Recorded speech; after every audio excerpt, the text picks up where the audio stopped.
Welcome to Improving Sales Performance, a podcast highlighting tips and insights aimed at helping sales organizations realize and maybe even exceed their goals. Here, we chat with thought leaders, experts, and gurus who have years of sales experience from a wide range of industries. I'm your host, Matt Sunshine, CEO at the Center for Sales Strategy, a sales performance consulting company. In this episode, we're continuing our exploration of the recently published media sales report by looking at what sellers and managers say about their company's marketing strategy. Here to help me investigate why so many are dissatisfied with their organization's current marketing plan is Dani Buckley, VP General Manager at Lead G2. Dani, as always, offers some amazing points to think about, like why, when sellers aren't happy with their company's marketing efforts, often it's a lack of sales and marketing alignment that is really the issue at hand. How conducting a content audit is imperative when considering a sales enablement overhaul. And finally, how, if media companies don't have a website that's both educational and easy to navigate, many prospects will simply find their solutions elsewhere. With that, let's start the conversation. Okay, so in the just published 5th annual media sales report. It's the 5th year. I know everyone I'm talking to about this, it's kind of like we've all been in it the whole time. It's hard to believe it's been 5 years. Here's some of the data I want you to react to. Okay. So 70% of sales managers and 63% of salespeople wish their companies would adopt a marketing plan that attracts more leads and promotes thought leadership. So think about that for a second. 6% of managers and salespeople say that their current marketing plan rocks. Like that's one of the things that we asked, right? Like, do you think you have a marketing plan that rocks? Only 6%, 94% think pretty low. 94 doesn't rock. Yeah. 6% rocks. Okay, so here's the question. First of all, what do you think contributes to this sentiment among salespeople? And what do you most often see when salespeople aren't satisfied with their company's marketing strategy? What causes the sentiment and what do they mean by it? Yeah, so I think, the first most obvious that I'll just mention that causes it is that it really might not be very good, right? That it could be if at all. Yeah, right. If there even is one, that could be just very accurate. And especially in media, it's very possible there just isn't one that exists. So that's probably a big percentage of it. And then for those that do have one and still maybe feel that way, I think that what could be happening is that there often isn't really good sales and marketing alignment. There isn't open communication happening. So salespeople in particular may not know what is going on. They may not know what's in the works. They may not know things that are actually attributing to sales that they're not aware of. There's a lot of things I've seen, like there may be leads coming in, but maybe they're not going directly to salespeople, so they don't see that, or things aren't being just shared and reported on. So I think there's a lack of maybe knowing. And then the other thing is that sometimes when there is a lead generation plan in place, I do think that often salespeople maybe aren't seeing the best leads, or they're not, the actual process of getting the leads to salespeople might be broken in a couple different ways. Yeah, that's good input. My second question on this, what would you tell a sales manager who's frustrated with their current marketing plan or their lack of a marketing plan? What would you tell them? Talk to someone, right? So there's two different things we're talking about. One, it doesn't exist. There's no one doing B2B marketing there. It doesn't exist. So what I would tell them to do is they need to be the ones to lead getting something like that created, right? Often we see that it is sales leadership that is driving that initiative to get it started within an organization. So that's one thing. If it does exist to some extent, but they're just frustrated with it, then I think that really having more regular and more consistent communication with those people overseeing it is key. And it goes both ways, making sure that you're being curious to really understand what marketing's doing and that you really understand it. And also that there's a space for you and your salespeople to give feedback, to make sure that marketing actually understands your sales process. Have they listened in on calls? Do they really understand prospects? That often is why maybe marketing isn't feeling like it's serving sales, because there's just a lack of understanding even. Yeah, that's really good input. But yeah, talk to someone. Oh yeah, it starts there. like have a conversation, get in Yeah. the game, right? Yeah. Make it happen. Like if you want it, Right. make it a priority. Yes. Manifest it. Yes, exactly. That's the way. That's the 46% of salespeople report being not sure or dissatisfied with their current quality of their sales collateral, their sales enablement resources.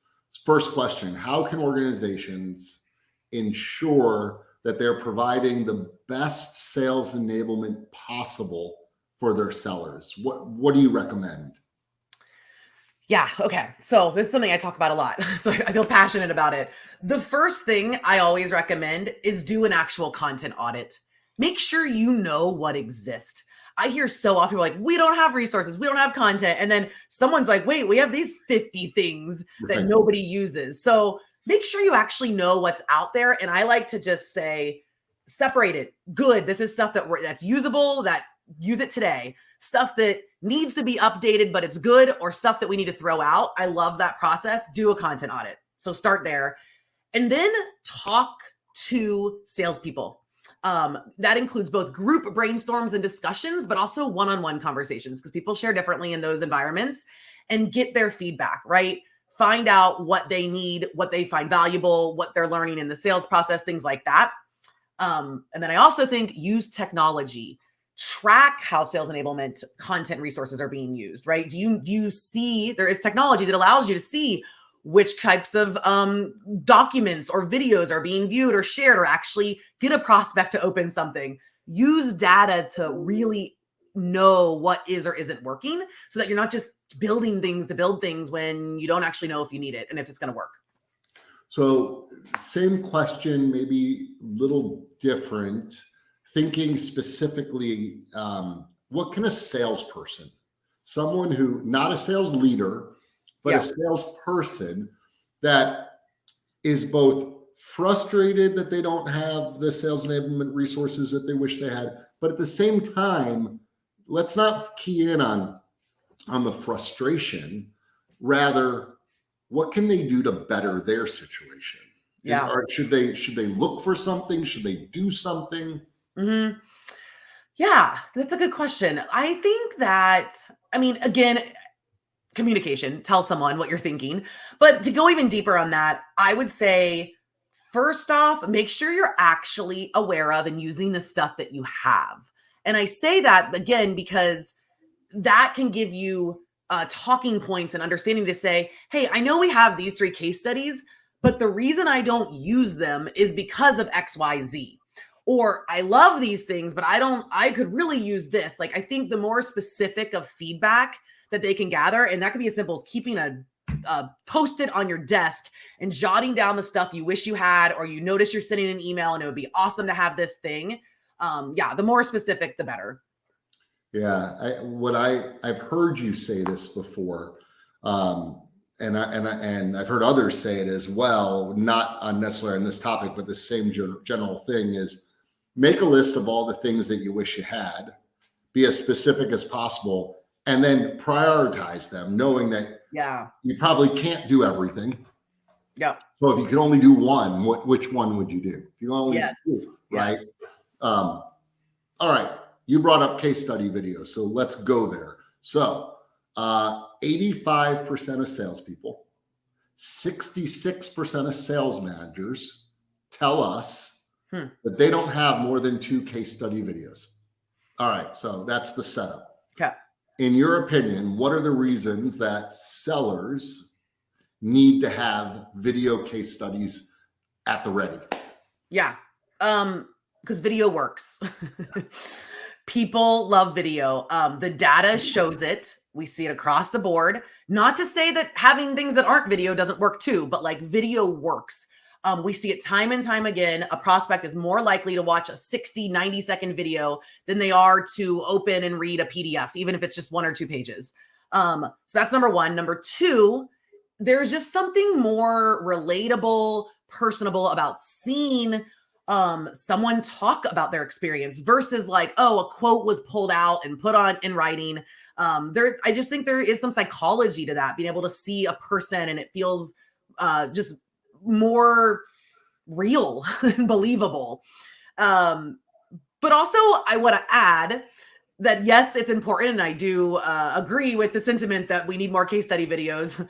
I also don't think it's absolutely necessary. And what I see happen sometimes is people don't create any case studies because they don't have time to do the video. So my little piece of advice is make the case studies whatever. It's better to have written case studies or even just testimonials than nothing. So start somewhere, but video works. Do you have any success stories that you can share that came as a result of using a case study video? Yeah, I don't know if I have like a very like I can think of like just a really specific one, but we see it all the time. Both for ourselves, right? For our own sales here at our companies, but with our clients. With media sales organizations, what we see and hear from salespeople is that they couldn't get an email opened. And then that was the email that someone opened, right? They couldn't get a prospect to engage with them. And then that was the thing. So the video, often we're not just hearing it from them, but we're seeing it in different tracking and tools that we use, that it really does increase engagement. And yeah, so I mean, that's the most specific I can get to, but we hear it and see it pretty often. Yeah, I know Lead G2 that you run has a couple of really just amazing case study videos. Yeah. And it's always fun. From my point of view, it's always fun to watch those with prospects. And when when prospects ask, do you have any examples? And we can share that video with them and be there while they watch it, not on their own, and see them say things like, wow, you helped that company generate that much in that amount of time. It's very cool. And it leads to a different type of conversation. Yeah. I love that. More focused on the result than the product. Yes. How we actually can help. Yeah. All right. Next question for you. Over half of the managers, 56%, say their company's website doesn't make it easy for a prospect to understand who they are as an organization or what problems that they solve. So just over half, 56% of managers say they don't have a website where it makes it easy.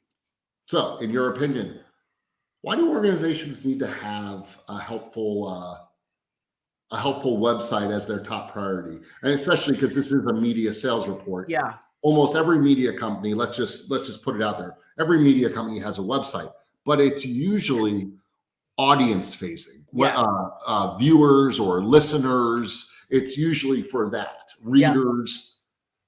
Yeah. We're talking about the business side of it. Yeah. So it's usually that. And then also maybe like a corporate website that has like nothing of true value to an advertiser. Maybe for shareholders. Yes, exactly. Investors, right.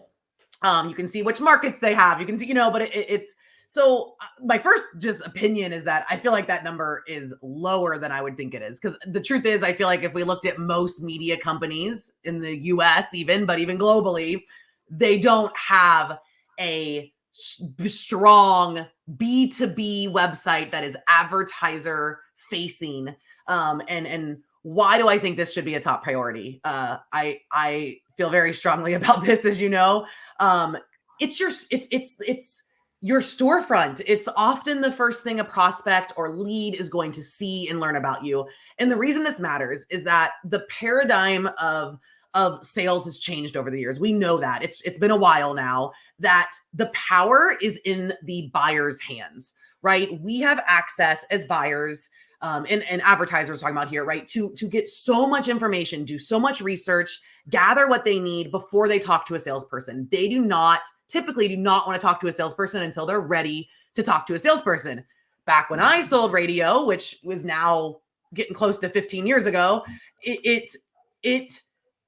I had all the power. That wasn't available. They had to talk to me early in their journey to get anything related to station numbers, to rates, to just knowing about all kinds of things, events, whatever. That has changed. We need to get caught up, and you need to have a website that is educational, helpful, and if not, they're gonna find it somewhere else.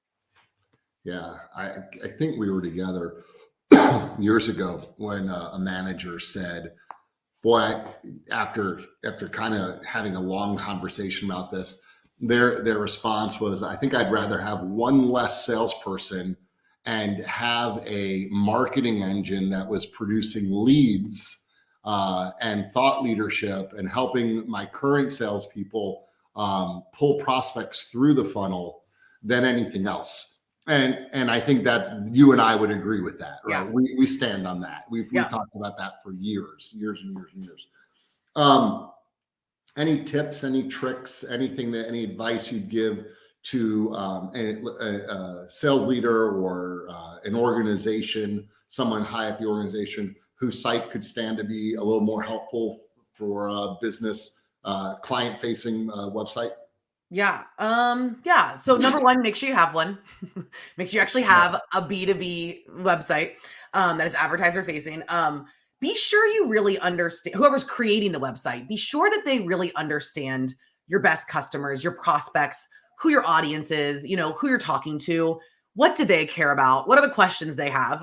Start there, of course. Also, make it easy to navigate. So having lots of links and calls to action and ways to just move around the site. I mean, this is a best practice for websites, but it's easy to skip. And so make it easy to move around and have content. This is key.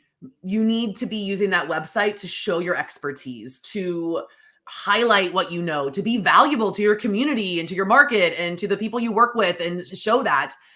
Don't just make it about the services and that you provide, right? Be helpful, be consultative, and share content regularly on it. Yeah, I think for media companies, one of the biggest challenges is that the marketing folks are focused on talking about their product. Yep. Right. What they do, what their product does. I mean, it's product-based marketing. That is by design, right? It's product-based marketing. But when it comes to this, we're talking about the problems that we solve, right? Not the products that we have. It's more about the problems that we solve and how we solve them that needs to be on that advertiser-facing site. And I think that if anyone is interested, all they need to do is go to Lead G2 and read some of the blogs that you guys publish over there and watch some of the case study videos. I know there's at least one, maybe two case study videos on media that demonstrate exactly what you're talking about today that I think people should check out. And with that, we'll wrap it up by saying thank you, Dani, for joining us. You are, and I say this when you're not around, I say it when you are around. You are the true expert when it comes to inbound marketing, lead generation, thought leadership, sales enablement, especially in the media space. I don't think there's anybody in the media space today that knows more about lead gen, thought leadership, and sales enablement being done the correct way than you. So thank you for working with me, but also thank you for being a guest and sharing your wisdom with everyone. Oh, thank you. I appreciate that. You're as good as it gets, and that's important for everyone to know. If you want to reach Dani, her LinkedIn connection will be in the show notes, but you can also just go to Dani Buckley at Lead G2. If you Google search Dani Buckley at Lead G2, you'll find Dani. Yeah. She optimizes herself very well, as you would expect.